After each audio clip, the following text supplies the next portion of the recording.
তুমি। ও মানুষ,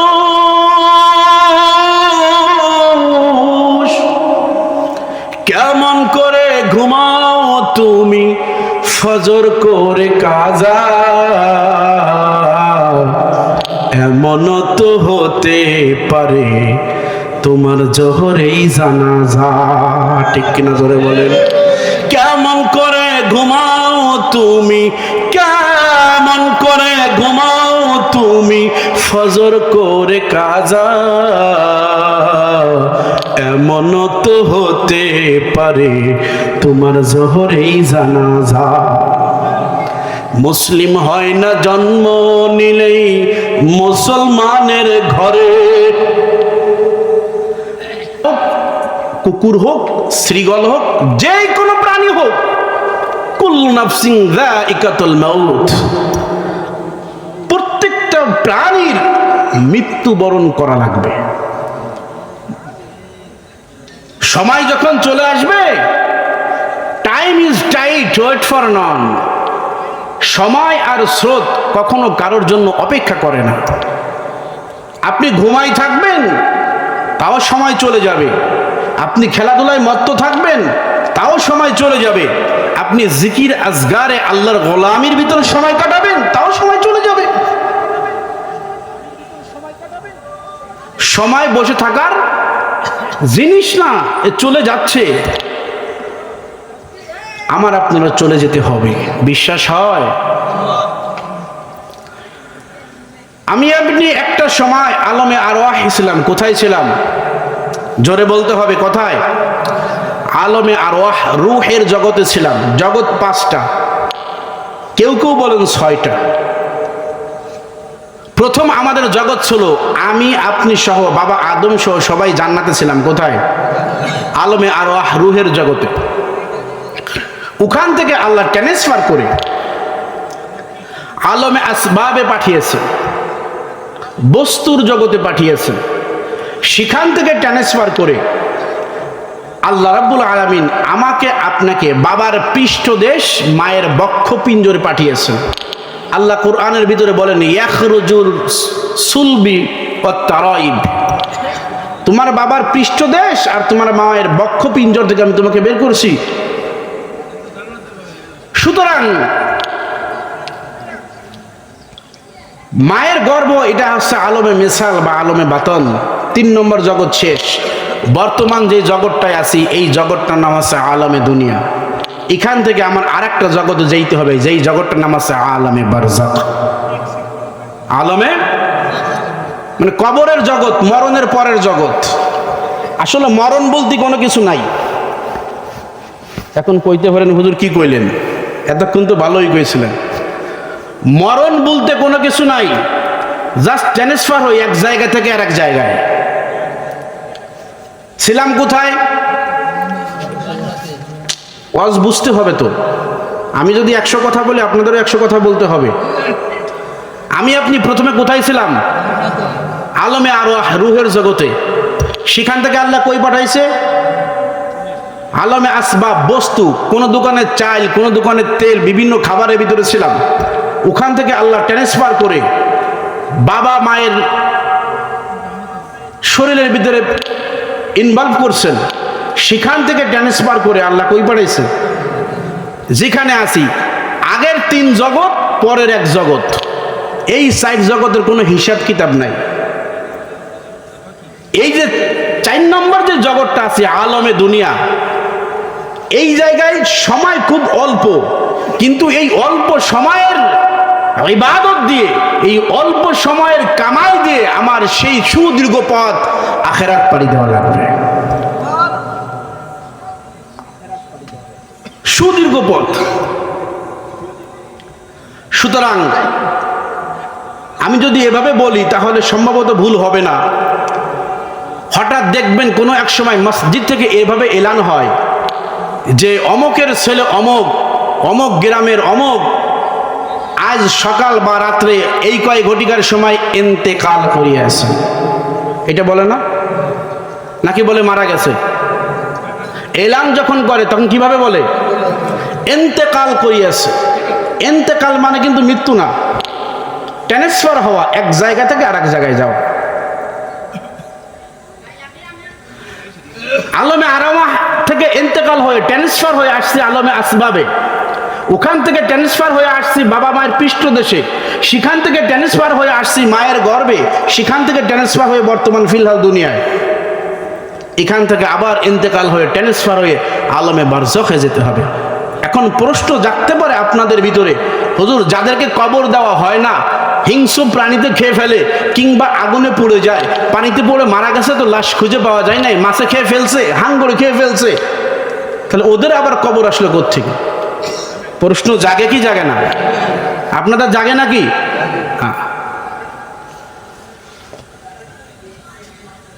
আল্লাহ রাসূল বলেন, যেই বান্দা যেই অবস্থায় মারা যাক না কেন, সে যদি আগুনে পুড়েও মারা যায়, পানিতে ডুবেও মারা যায়,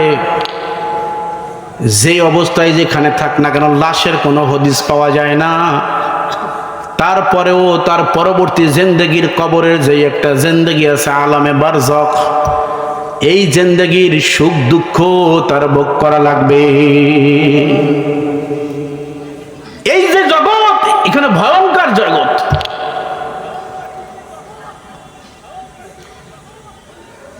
হাদিসের মধ্যে আসছেন আল্লাহ রাসূল সাল্লাল্লাহু আলাইহি ওয়াসাল্লাম বলেন, পৃথিবী এই যে আমরা দেখতেছি এইটা একদিন থাকবে না, সব ধ্বংস হয়ে যাবে। আল্লাহ রাব্বুল আলামিন কোরআনে কারীমের ভিতরে বলেন, কুল্লু মান আলাইহা ফান ওয়া ইয়াবকা ওয়াজহু রাব্বিকা যুল জালালি ওয়াল ইকরাম। এই পৃথিবীতে যা কিছু দেখি বা না দেখি সব ধ্বংস হয়ে যাবে, কোনো কিছুই বাকি থাকবে না, সবগুলো ধ্বংস হয়ে যাবে। কুল্লু মান আলাইহা ফান, সব ধ্বংস হয়ে যাবে, ইল্লা শুধুমাত্র ওয়ায়াবকা ওয়াজহু রাব্বিকা যুল জালালি ওয়াল ইকরাম, একমাত্র আল্লাহই বাকি থাকবে, বাকি সব শেষ। এখন কিভাবে ধ্বংস হবে? আল্লাহ রাব্বুল আলামিন বলেন, ইয়াউমা ইউনফাখু ফিস-সূর ফাসাইকা মান ফিস-সামাওয়াতি ওয়া মান ফিল-আরদি ইল্লা মান শাআল্লাহ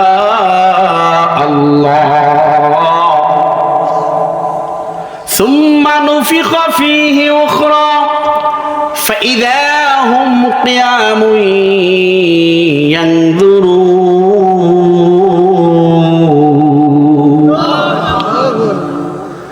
আল্লাহ রাব্বুল আলামিন বলেন, ইয়াউমা ইউনফাখু ফিস-সূর, ইসরাফিল আলাইহিস সালাতু ওয়াস সালাম দুইটা ফুঁক দিবে, যেই দিন পৃথিবী ধ্বংস হয়ে যাবে। কোন কোন তাফসিরে লেখে তিনটা ফুঁক দিবে। প্রথম যেই ফুঁকটা দিবেন, আমরা তো মনে করি অনেক সময় আছে, অনেক সময় আছে, এখনো অনেক দিন বাঁচবো, এখনো অনেক সময় আছে। বাজান কেমন হওয়া দরকার দেখেন। আল্লাহ রাসূল মেরাজে গেলেন, সমস্ত ফেরেশতার লগে দেখা হইল, ইসরাফিল আলাইহিস সালাতু ওয়াস সালামের সাথেও দেখা হইছে।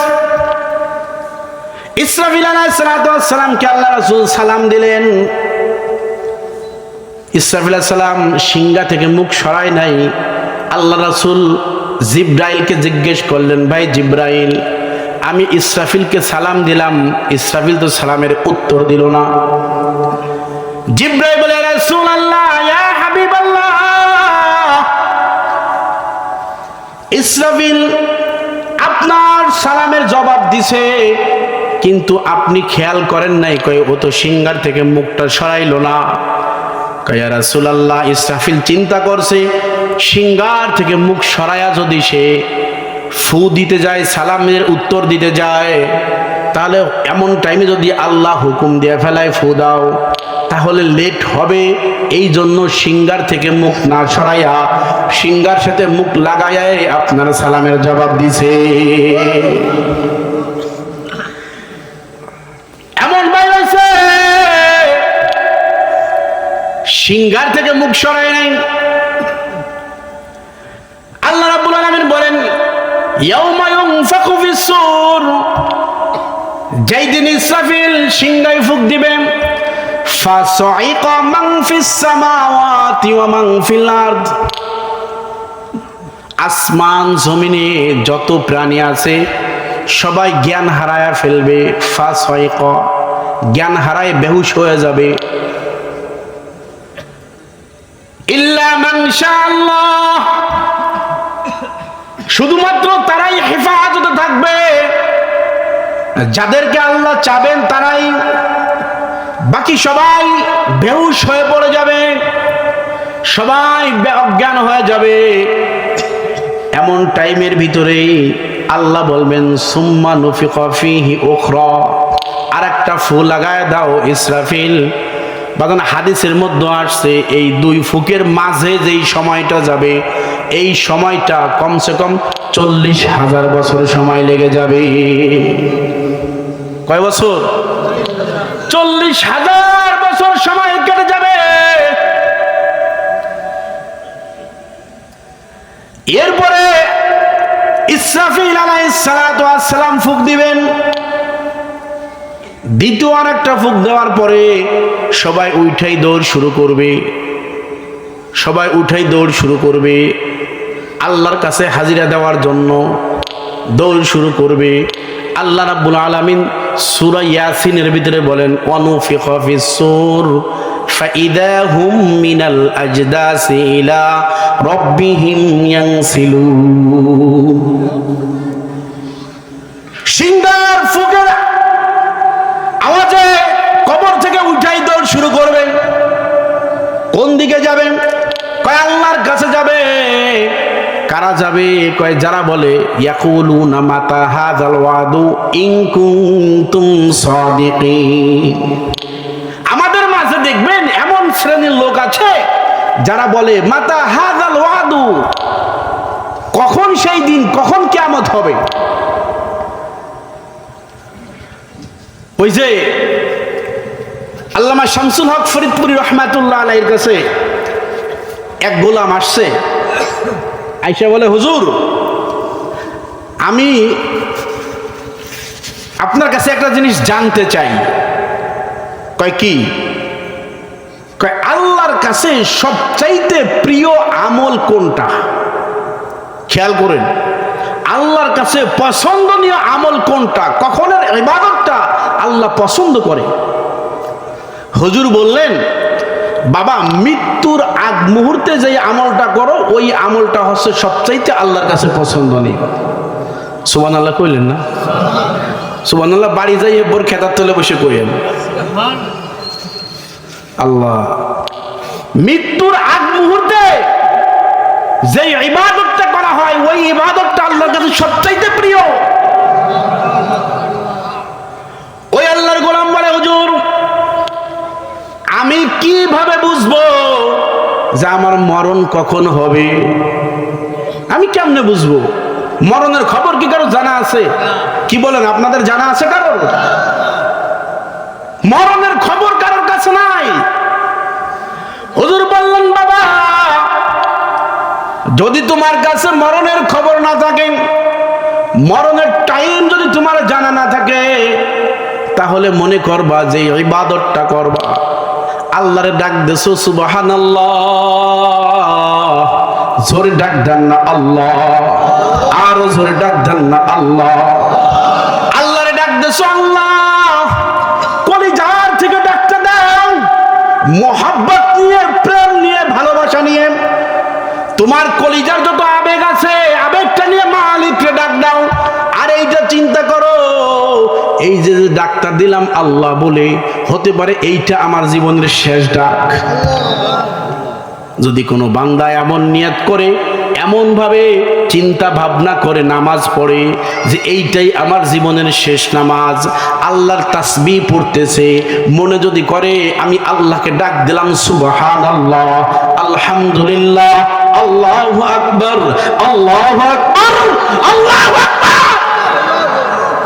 আল্লাহকে ডাক দিবা, আল্লাহ বলেন মনে করবা এইটা আমার জীবনের শেষ ডাক, আর বুঝি এই জবান দিয়ে আমি আল্লাহকে ডাকতে পারবো না। তুমি যদি এইটা মনে করে ডাক দাও তাহলে প্রত্যেকটা ইবাদতই তোমার আল্লাহর কাছে পছন্দের। আর যদি তোমার ইবাদতটা হয় অলসতা স্বরূপ, ইবাদত করতেছো তো দায় থেকে ইবাদত করতেছো, আল্লাহ বলে তোর ইবাদত আমার প্রয়োজন নাই, ইবাদত করার জন্য আমাকে ডাকার জন্য আমার ফেরেশতা আছে।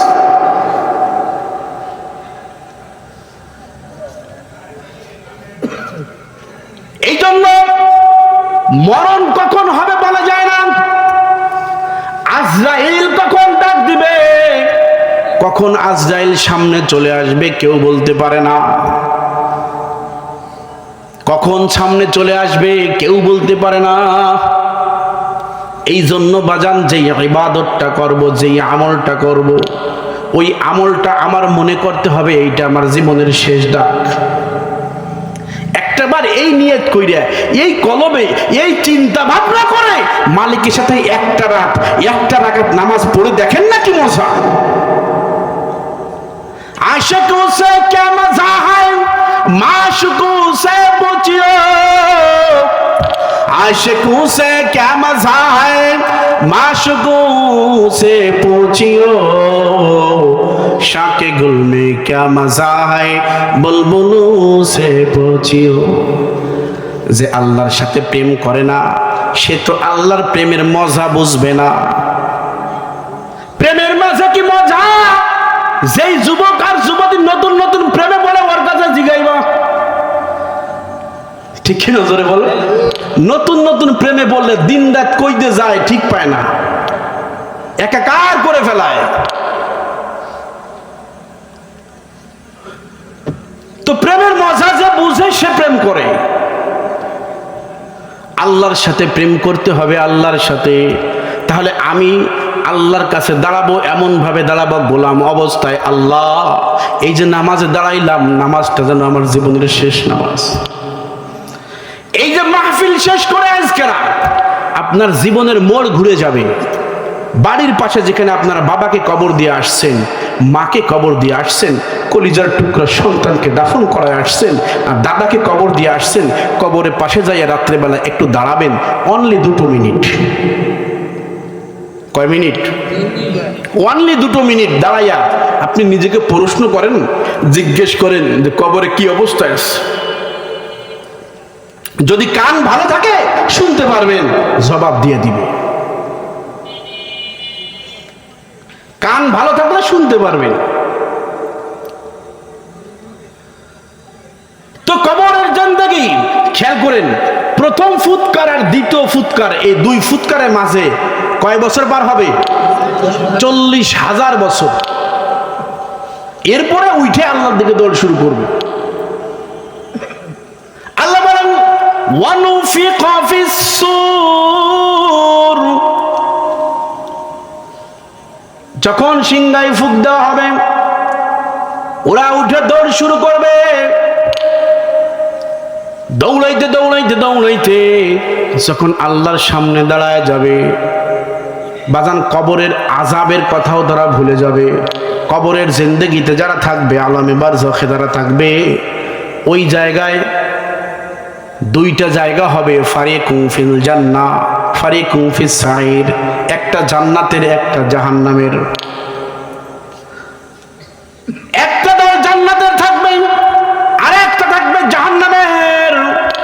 যদি বান্দা ঈমান নিয়ে কবরের জিন্দেগিতে যায়,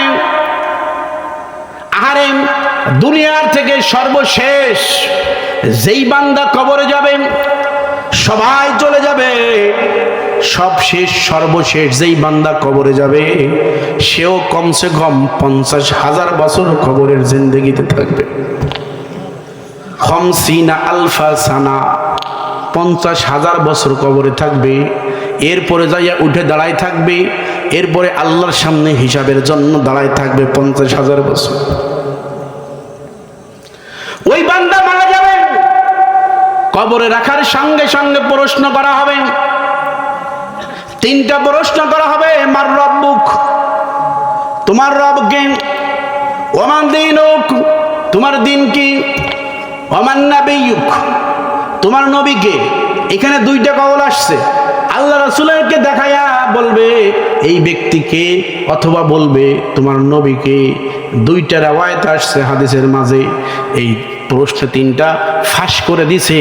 প্রশ্ন 3টার জবাব যদি দিতে পারে, আল্লাহ বলবেন ওর কবরের ভিতরে তুমি জান্নাতের বিছানা বিছায় দাও, ওর কবরের ভিতরে তুমি জান্নাতের পোশাক পরায় দাও, কবর থেকে জান্নাতের দিকে একটা রাস্তা বানায় দাও, ওর চোখের দৃষ্টি সীমা যত দূর পর্যন্ত যায় কবরটাকে প্রশস্ত করে দাও। আরে কেমনে বুঝাইলে বুঝবেন? আল্লামা শেখ সাদী বলেন, আকাশকে নাদা নাদ ওয়া নাদা, নাদকে নাদা নাদ, আকাশকে নাদা নাদ ওয়া নাদা, নাদকে নাদা নাদ, দার জাহল মোরাক কাব আবেদাদ দহরে বেমানাদ, দার জাহল মোরাক কাব আবেদাদ দহরে বেমানাদ। আল্লামা শেখ সাদী বলেন যে ওরা কি যে বুঝে না তাও বুঝে না। আরে আমি আমার নিজের পরিচয়টাই তো জানি না। পরিচয় জানেন নিজের? আমি আপনি কি পরিচয় বলতে পারবেন? আমার পরিচয় কি? আহা, আমি কি জান্নাতি না জাহান্নামী নিজের পরিচয় তো জানি না। কার জন্য দৌড়াই? আমার যেই বডির এত যত্ন করি, এই বডি তো আমার না। এই বডিটা কি আমার? কি বলেন? যদি আমার হতো তাহলে আল্লাহর সামনে দাঁড়াইয়া অন্তত আমার পক্ষে সাক্ষী দিত। আল্লাহ রাব্বুল আলামিন বলেন সূরা ইয়াসিনের ভিতরে যে তোমার হাত সাক্ষী দিবে, পাও সাক্ষী দিবে, জবান সাক্ষী দেবে, তবে তোমার পক্ষে নয়। তোমার হাতের চামড়া, শরীরের চামড়া পর্যন্ত সাক্ষী দিবে, তোমার পক্ষে নয়, তোমার বিপক্ষে। আহারে, যদি আমার হাত পাও আমার বিপক্ষে চলে যায়, আমি কেডা? কার জন্য এত কিছু করলাম? কার জন্য? কার জন্য এই রং তামাশা করো? ও যুবক রে, একটু ধৈর্য ধরে শোনো না, সামনেই টার্নিং পয়েন্ট আসতেছে, মজার আলোচনা সামনে। যখন হাসর কায়েম হয়ে যাবে, জান্নাতীরা জান্নাতে, জাহান্নামীরা জাহান্নামে চলে যাবে। 2 গ্রুপ যখন ভাগ হয়ে যাবে, বিভাজন হয়ে যাবে, এবার আমাদের মাঝে এমন প্রচলন আছে না, অনেক দিন ধরে কোনো এলাকায় যদি কোনো কাউর সাথী ভাইদেরকে না দেখা হয়, আমরা জিজ্ঞাসাবাদ করি না, কিরে অমুক রে যে দেখি না, সে কি আছে না গেছে, এমন বলা বলি করি না? জান্নাতের ভিতরে ওই মানুষগুলো জিজ্ঞাসাবাদ করবে। আল্লাহ রাব্বুল আলামিন বলেন কুল্লু নাফসিম বিমা কাসাবাত রহিনা, যেদিন সব ফয়সালা হয়ে যাবে, ফি জান্নাতি ইয়াতাসাআলুন,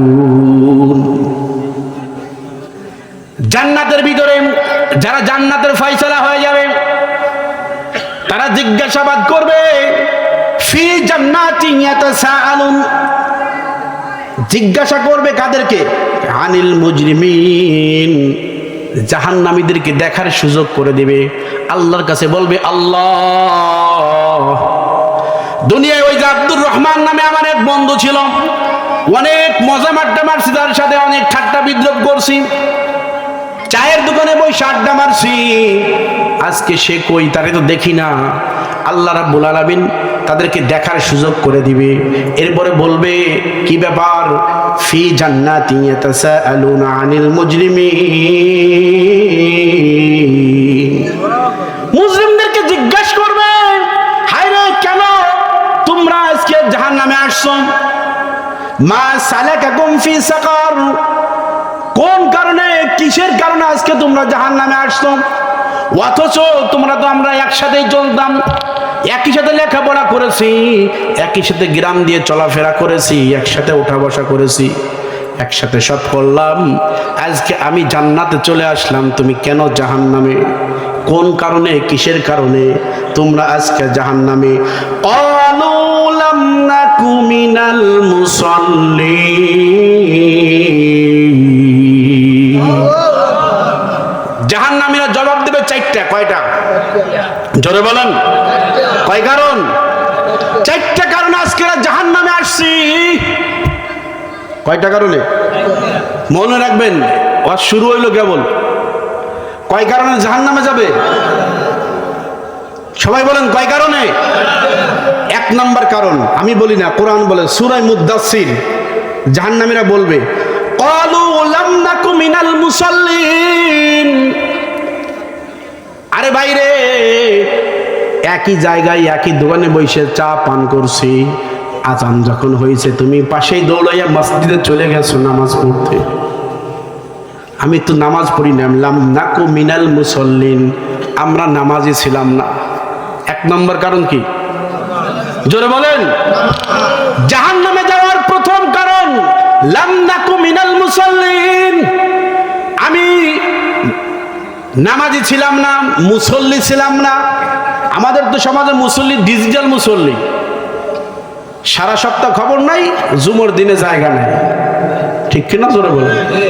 জুমার দিনে দেখবেন এইগুলো আগের কাতারে আইসে সুন্নাতও বলে না, বইসে সুমানে গল্প শুরু করে, কোনো মতে ঠিয়া মাসলা 2 রাকাত পড়ে সালাম ফিরে আবার দিয়ে দৌড়ে। এই নামাজের জন্য আল্লাহ তোমারে বানায় নাই। এই যে যুবক পোলাপান যারা আছে সারা রাত ফ্রি ফায়ার গেম খেলে, কি বলেন? খেলে কি খেলে না? জোরে বলেন। এরপরে রাত্রে ফজরের আগ মুহূর্তে ঘুম দেয়, এরপরে 10-11টার সময় কেমন করে ঘুমাও তুমি ও মানুষ,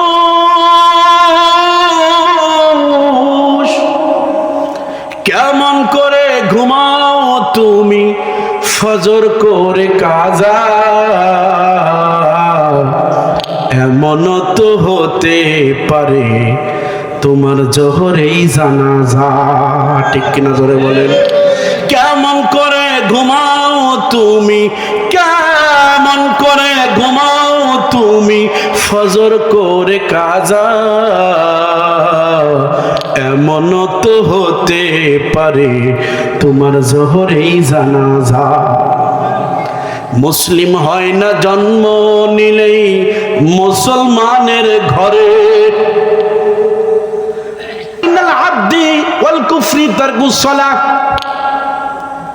আমার বান্দা আর কাফেরের মাঝে পার্থক্য আছে নামাজ। মান তারাকা সালাতাম মুতাআম্মিদান ফাকাদ কাফার, যেই বান্দা ইচ্ছাকৃতভাবে এক ওয়াক্ত নামাজ ছেড়ে দিল, আল্লাহর রাসূল বলেন কেমন যেন সে কাফের হয়ে গেল। মুসলিম হয় না জন্ম নিলেই মুসলমানের ঘরে, কাফের মুমিন তফাৎটা হয় নামাজের উপরে, ঠিক কিনা? মুসলিম হয় না জন্ম নিলেই মুসলমানের ঘরে, কাফের মুমিন তফাৎটা হয় নামাজের উপরে। ও এই জীবনে নামাজ যেন, এই জীবনে নামাজ যেন তোমার হয় না কবু কাজা, এমন তো হতে পারে তোমার জোহরেই জানাজা, ঠিক কিনা? যারা বলেন এমন তো হতে পারে তোমার জোহরেই জানাজা।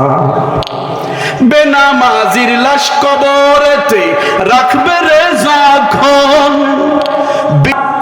বেনামাজির লাশ কবরেতে রাখবে রে যখন, মাটির চাপে পাজরের হাড় ভাঙবে রে তখন। হাদিসের মধ্যে আসছে যখন কোনো বেঈমান, যখন কোনো বেনামাজিকে কবরের ভিতরে রাখা হয়, তাকেও সওয়াল জবাব করা হয়, সে উত্তর দিতে পারে না। আল্লাহ বলেন আনতা কাজ্জাবতা, তুমি মিথ্যাবাদী, তুমি আমার বান্দা ছিল না, নাফরমান বান্দা ছিলা। এইবার ফেরেশতাদেরকে বলবেন এই ওরে জাহান্নামের পোশাক পরায় দাও, জাহান্নামের পোশাক পরায় দেওয়া হবে।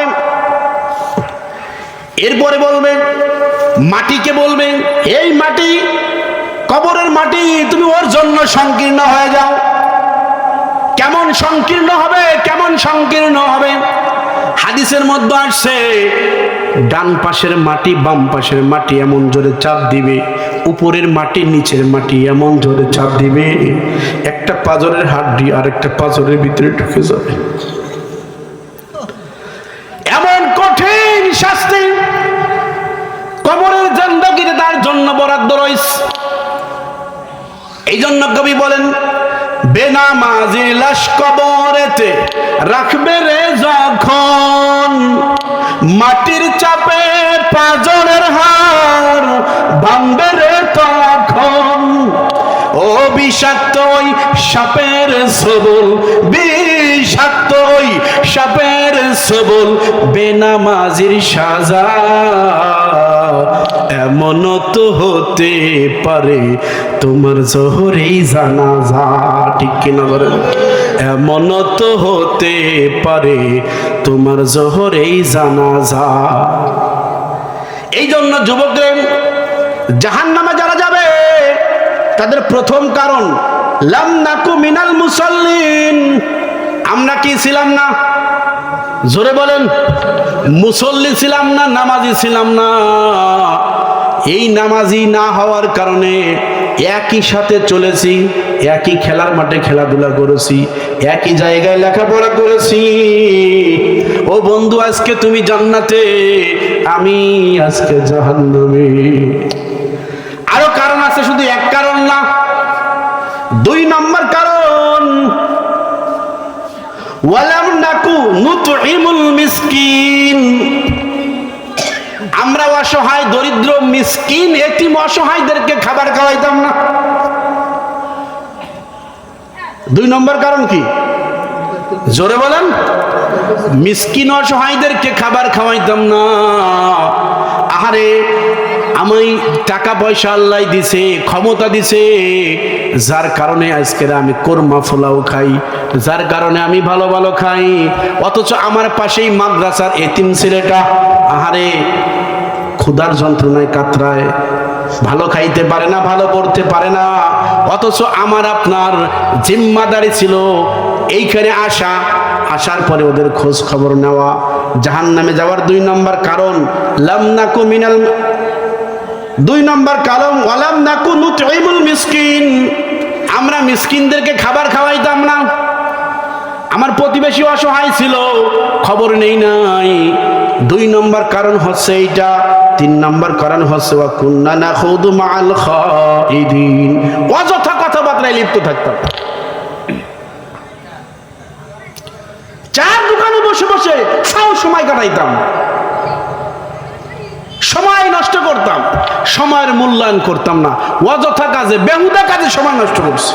3 নম্বর কারণ। 4 নম্বর কারণ ওয়া কুন্না নুকাযযিবু বিয়াউমিদ্দিন,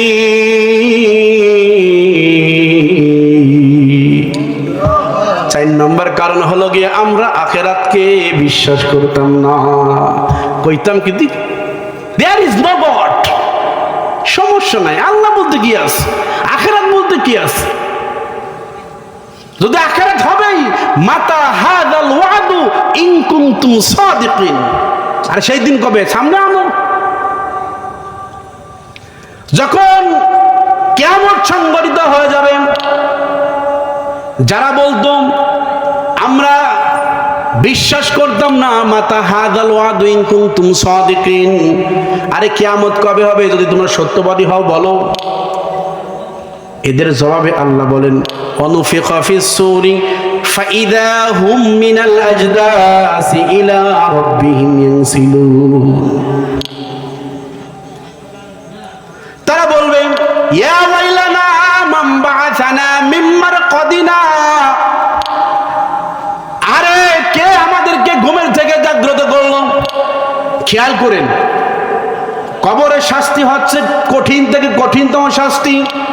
এরপরেও আমাদের ন্যাচারাল খাসলাত, স্বাভাবিক চরিত্র এমন যে একটা বিপদ যখন সামনে আসে, যখন যেটা সামনে আসে তখন সেইটারে আমরা বেশি গুরুত্ব দিই, পিছনের দুঃখগুলো ভুলে যাই, এমন না বিষয়টা? তো যেই বান্দাগুলো হাসরের ময়দানে উঠবে, উঠার পরে কবরের আযাবের কথা ভুলে যাবে, হাসরের আযাব দেখা, আখিরাতের ময়দানের অবস্থা দেখা কবরের আযাবের কথা ভুলে যাবে। তারা বলবে ইয়া ওয়াইলানা মান বাআসানা মিন মারকাদিনা, আরে কপাল পোড়া, কে আমাদেরকে ঘুমের দিকে জাগরাইলো? বলেন তো, কবর কি ওরা ঘুমাইছিল না আযাবে ছিল? জোরে বলেন।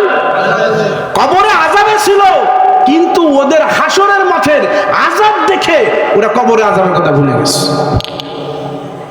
তারা বলবে ইয়া ওয়াইলানা মান বাআসানা মিন মারকাদিনা হাযা মা ওয়াদার রহমান। যখন তারা এইগুলো বলতো, মাতা হাযাল ওয়াদু ইন কুনতুম সাদিকিন, এই প্রশ্নের জবাব কোন মুমিন বান্দা দেবে কিংবা কোন ফেরেশতা দিবে, বলবে হাযাল ওয়াদু, এইটা হচ্ছে সেই দিন তোমরা যেইটাকে অস্বীকার করতা, যেইটাকে তোমরা অস্বীকার করতে বান্দা, এইটা সেই দিন। হাসরের মাঠ কেমন হবে? আমরা এই সামান্য গরম সহ্য করতে পারি না, সূর্যের কিরণ, অথচ হাদিসের মধ্যে আসছে সূর্যের আসল যে চেহারাটা ওইটা উপরের দিকে, পিছনের সাইডটা আমাদের দুনিয়ার দিকে। তারই অবস্থা যদি চৈত্র মাসের অবস্থা এমন হয় যে উত্তপ্ত বালুর ভিতরে খালি পায়ে হাঁটা যায় না, তাও সরাসরি দেয় না, থাকতে থাকতে থাকতে থাকতে যেই আলোর রশ্মিটা আমার আপনার জন্য ভিটামিন ডির কাজ করবে সেইটা দুনিয়ায় পাঠায়, বাকিগুলো আল্লাহর কাছে রেখে দেয়। তো ওই দিন আল্লাহ ঘুরাই দেবেন, সূর্য উপরেও থাকবে না, মাথার আধ হাত উপরে চলে আসবে, তখন জমিনটা পুরো তামার মতন হয়ে যাবে। মানুষগুলো বিভীষিকাময় হতভম্ব হয়ে যাবে, দিশেহারা হয়ে যাবে। কেমন দিশেহারা হবে? আল্লাহ রাব্বুল আলামিন বলেন ইয়াউমা ইয়াকুনুন নাসু কাল ফারাশিল মাবসুস, মানুষগুলো দিশেহারা হয়ে যাবে। কয় ঝড়ের ভিতরে যেমন গাছের ডালে পাখি বসতেও পারে না, উড়তেও পারে না, দিশেহারা হয়ে যায়। দিশেহারা হয় না? কি বলেন? যদি ঘূর্ণিঝড় ছাড়ে কোন ডালে কি পাখি বসতে পারে স্থির হয়ে? বসতে পারে না, দিশেহারা হয়ে যায়। কি করবে, কিভাবে উড়বে, চলবে কিভাবে, এই হতভম্ব হয়ে যায়, দিশেহারা হয়ে যায়। তো আল্লাহ বলেননি ইয়াউমা ইয়াকুনুন নাসু কাল ফারাশিল মাবসুস, ওই দিন মানুষগুলো দিশেহারা হয়ে যাবে, দিশেহারা হয়ে ঘুরতে থাকবে, ঘুরতে থাকবে, আর বলবে কেন বিচার কার্য শুরু হয় না, কেন বিচার কার্য শুরু হয় না, কেন বিচার কার্য শুরু হয় না।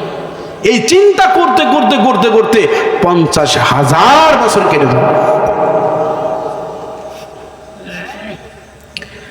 50,000 বছর পরে আল্লাহ বিচার শুরু করবে।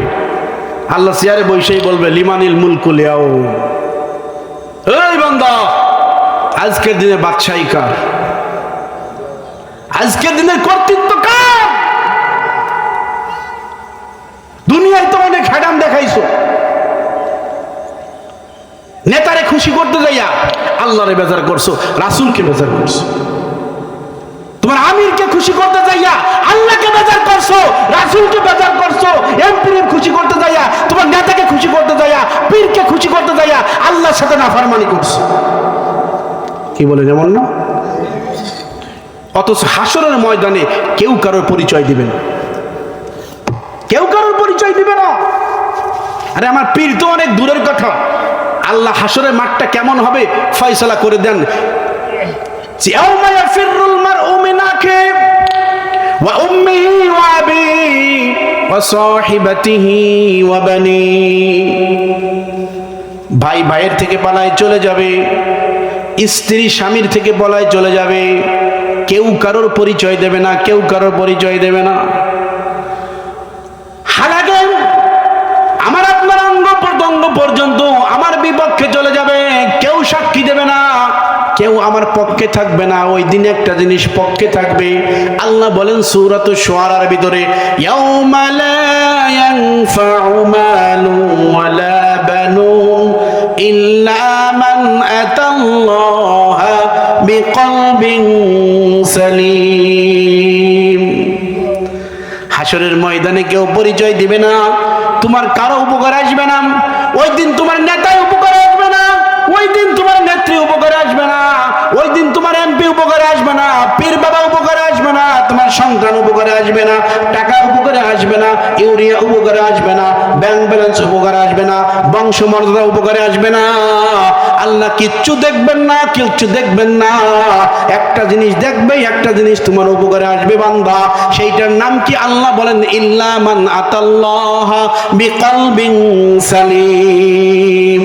ওই দিন যদি তুমি একটা ফ্রেশ নেক আমলের খাতা নিয়ে আসতে পারো, ওই দিন যদি তুমি বান্দা একটা ফ্রেশ নেক আমলের খাতা নিয়ে আসতে পারো, ওই দিন তোমার নেক আমল তোমার উপকারে আসবে। হাসরের ময়দানে ফয়সালা হয়ে যাবে। আল্লাহ বলবেন ফারিকুন ফিল জান্নাহ ফারিকুন ফিস সাইর, এই গ্রুপ তোমরা জান্নাতে চলে যাও, এই গ্রুপ তোমরা জাহান্নামে চলে যাও। আল্লাহ ভাগ করে দিবেন, ফয়সালা করে দিবেন। জান্নাতীরা জান্নাতে, জাহান্নামীরা জাহান্নামে। ওই দিন মানুষগুলো সবচাইতে যখন পেরেশানি হবে, পুরো হাসরের মাঠটাই তো পেরেশানির মাঠ। সবচাইতে বেশি যেই সময় পেরেশান হবে, তার মধ্য থেকে প্রথম পেরেশানি হচ্ছে আমলনামা। যখন বান্দার আমলনামা দেওয়া হবে, বান্দার আমলনামা ডান হাতে দেবে নাকি বাম হাতে দেবে? যারা মুমিন বান্দা ডান হাতে আমলনামা পাওয়া যাবে, ওই বান্দার তো চান কপাল, বান্দার কপাল খুলে গেল। ডান হাতে আমলনামা পড়ার সঙ্গে সঙ্গে আল্লাহ বলবে যাও তুমি জান্নাতে। সুবহানাল্লাহ, আরো জোরে বলেন সুবহানাল্লাহ। ডান হাতে আমলনামা পাওয়ার পরে বান্দা খুশি হয়ে যাবে। দেখেন না, পরীক্ষার রেজাল্ট বাইর হইলে যখন কোন সন্তান রেজাল্টটা ভালো করে, রেজাল্ট শিপ নিয়ে দৌড়ায় আত্মীয় স্বজনের কাছে যায়, বন্ধু বান্ধবের কাছে যায়, বিভিন্ন জায়গায় বলে দেখ আমি A+ পাইছি, দেখ আমি স্টার মার্ক পাইছি, ভালো নাম্বার পায়। আর যেই ছেলেটা ফেল করে ডাব্বা মারে, ওই ছেলে নাম্বার তো দেখায় না, বরং অপমান গিলানি সহ্য করতে না পারে মাঝে মাঝে আত্মহত্যা করে, কি করে না? কিন্তু ওই দিন তো মরণ হবে না। ডান হাতে যাদের আমলনামা দেওয়া হবে তারা তো সৌভাগ্যবান। যাদেরকে বাম হাতে আমলনামা দেওয়া হবে ওদেরকে সরাসরি দেবে না। যাদের বাম হাতে আমলনামা দেওয়া হবে, হাদিসের মধ্যে আসছে, তাফসীরের ভিতরে পাওয়া যায়, সিনা ফাইরা, খেয়াল করেন, সিনা ফাইরা বাম হাতকে এমন করে পেটের ভিতর দিয়ে, সিনার ভিতর দিয়ে ঢুকাইয়া পিছন দিক থেকে টাইনে বাইর করে পিছন দিক দিয়ে তার আমলনামা দেওয়া হবে। এত কঠিন থেকে কঠিন যন্ত্রণা দেওয়া হবে। আমলনামা পাওয়ার পরে দিশেহারা হয়ে যাবে, দৌড়াই চলে যাবে বাবার কাছে। বাবাকে যা বলবে, বাবা দুনিয়াতে তুমি আমার জন্য কত কিছু করছো, আজকে আমার আমলনামা খারাপ। ও বাবা, একটা নেকির জন্য, দুইটা নেকির জন্য আমার ফয়সালা আজকে জাহান্নামে হয়ে যায়। বাবা আমাকে তুমি দুইটা নেকি দিয়া একটু সহযোগিতা করো, দেখি আমি জান্নাতে যাইতে পারি কিনা। বাবা পরিচয় দেবে না। আল্লাহ বলেন ইয়াউমা ইয়াফিরুল মারউ মিন আখিহি ওয়া উম্মিহি ওয়া আবি, একজন একজনের থেকে পালায় চলে যাবে, কেউ কারো পরিচয় দিবে না। ওই দিন জাহান্নামে চলে যাবেন। জাহান্নামের অবস্থা কেমন হবে? আহা, আল্লাহ রাব্বুল আলামিন বলেন সূরা মুলক, তাকাদু তামাইয়াজু মিনাল গায়জ কুল্লামা উলকিয়া ফিহা ফাওজুন সাআলাহুম খাজানাতুহা আলাম ইয়াতিকুম নাযীর। তাকাদু তামাইয়াজু মিনাল গায়জ, রাগে ফেটে পড়বে জাহান্নাম। হাদিসের মধ্যে আসছে জাহান্নামের গলার ভিতরে 70,000 শিকল থাকবে। কয়টা? জোরে বলেন। 70,000 শিকল থাকবে। প্রত্যেকটা শিকলে 70,000 করে ফেরেশতা থাকবে। এই ফেরেশতারা জাহান্নামকে ঠেকাইতে চাইবে, জাহান্নাম ঠেকবে না। জাহান্নামীদেরকে খাইতে চাইবে। খালি খাবে আর খাবে আর বলবে হাল মিম মাজিদ, হাল মিম মাজিদ, হাল মিম মাজিদ, আরো আছে নাকি দাও, আরো আছে নাকি দাও। ফেরেশতারা বলবে আল্লাহ তোমার জাহান্নামকে তো ঠেকাইতে পারি না, কেমন করে ঠেকাবো রে মালিক, আর তো ঠেকাইতে পারি না। এই অবস্থা দেখে, ভয়ানক অবস্থা দেখে আল্লাহ রাসূল দৌড়াইয়া আরশের নিচে সিজদায় পড়ে আল্লাহর কাছে ফরিয়াদ করবে, আল্লাহ তোমার জাহান্নাম আমার গুনাহগার উম্মত গুলো খেয়ে ফেলে। আল্লাহ রাব্বুল আলামিন তার বন্ধুর হাতে এক গ্লাস পানি দিবেন।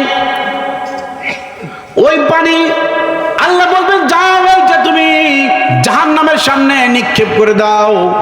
জাহান্নামের সামনে যখন ওই পানিটা নিক্ষেপ করবে, জাহান্নাম মাথাটাকে অবনত করে নত করে তার গন্তব্যে চলে যাবে। ফেরেশতারা বলবে আল্লাহ আমাদেরকে এত শক্তি দিয়েছো, আমরা এত ফেরেশতা থাকার সত্ত্বেও জাহান্নামকে ফেরাইতে পারলাম না, জাহান্নামকে ঠেকাইতে পারলাম না, আর তোমার বন্ধুর হাতে সামান্য এক গ্লাস পানি দিছো, যেই পানির কারণে জাহান্নাম তার মাথাকে নত করে দিয়ে তর্জন গর্জন বন্ধ করে দিয়ে গন্তব্যে চলে গেল। আল্লাহ এইটা কিসের পানি? এইটা কি হাউজে কাউসারের পানি? আল্লাহ বলবেন না রে ফেরেশতারা, এইটা হাউজে কাউসারের পানি নয়, এইটা জমজম কূপের পানি নয়, এইটা দুনিয়ার কোন সাগরের পানি নয়। আল্লাহ এটা কিসের পানি? কয় এইটা হচ্ছে আমার ওই গুনাহগার বান্দার চোখের পানি, যেই গুনাহগার বান্দা নফসের তাড়নায় পড়েন, শয়তানের ওয়াসওয়াসায় পড়েন, গুনাহ করে ফেলেছে, গুনাহ করার পরে আবার সঙ্গে সঙ্গে তওবা করেছে। আল্লাহ বলেন ইযা ফাআলু ফাহিশাতান আও যালামু আনফুসাহুম যাকারুল্লাহ ফাস্তাগফারু লিযুনুবিহিম ওয়া মান ইয়াগফিরুয যুনুবা ইল্লাল্লাহ।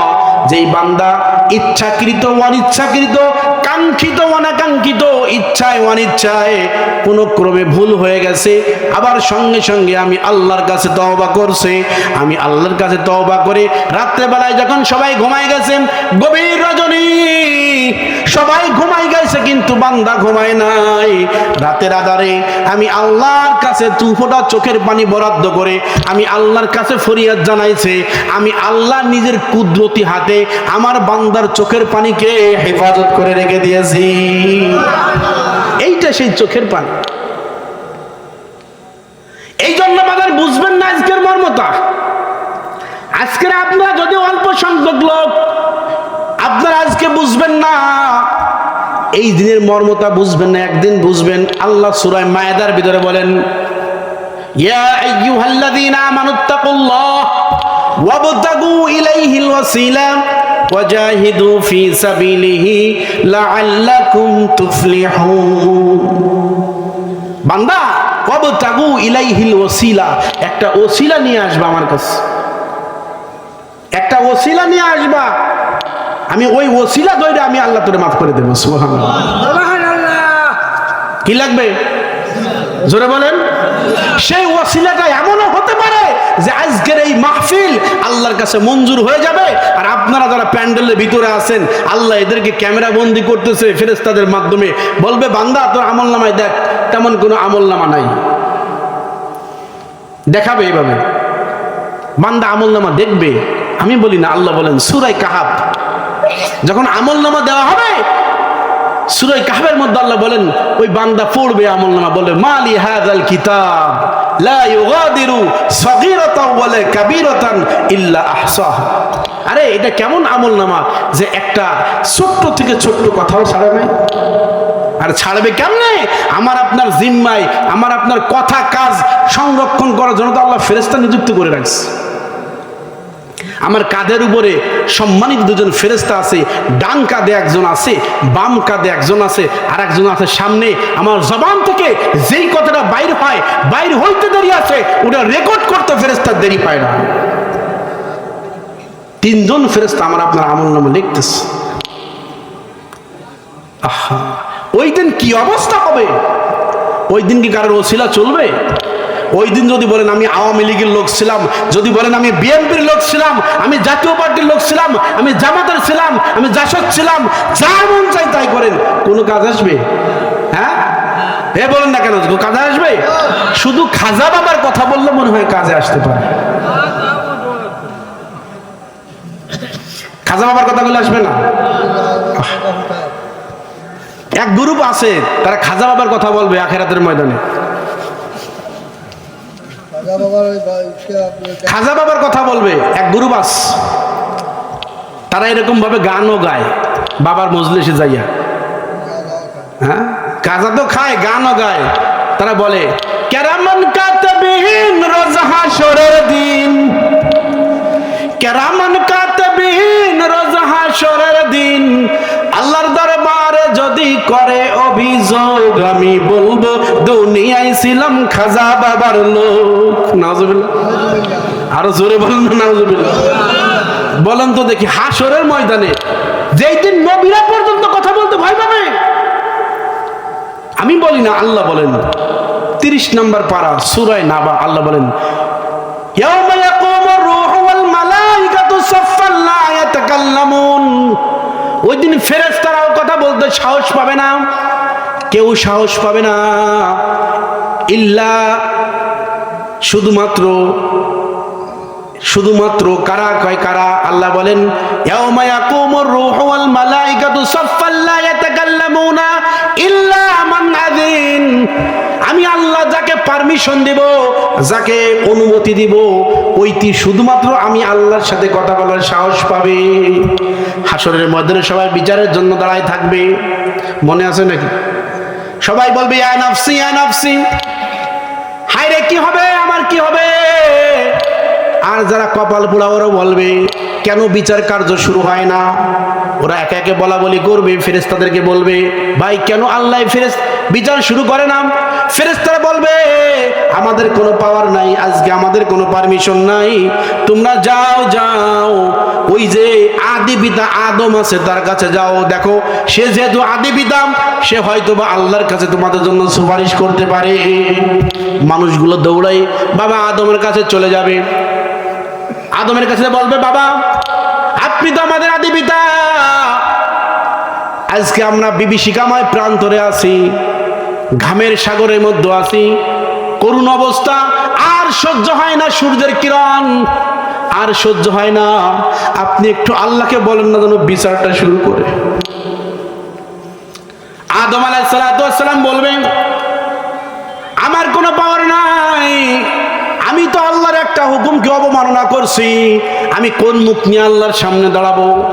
আমি পারবো না, যাও তোমরা যাও, তোমরা নূহ নবীর কাছে যাও। নূহ নবীর কাছে যাবে, নূহ নবী বলবে আমি পারবো না, তোমরা যাও বাবা ইব্রাহিমের কাছে।